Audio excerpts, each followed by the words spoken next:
فقط 6 روز دیگه تا برداشت توکن های ورمفل اسلپ باقی مونده.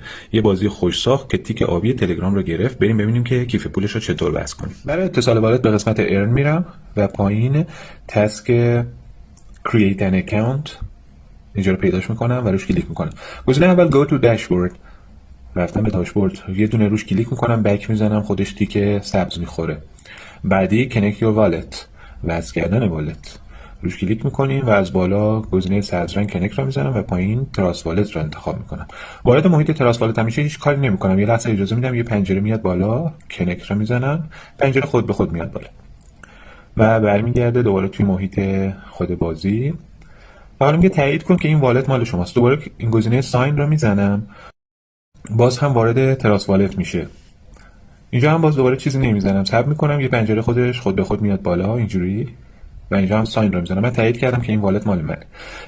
برمیگردم داخل ربات، یه پیام جدید ظاهر شده بالای اونجا، میگه که اکانت رو احراز هویت کن. روش کلیک میکنم روی وریفای و دکمه سبز رنگ رو میزنم، میگه ایمیلت رو وارد کن. ایمیلم رو اینجا وارد میکنم و حالا یه کد 6 رقمی به ایمیل من ارسال میشه.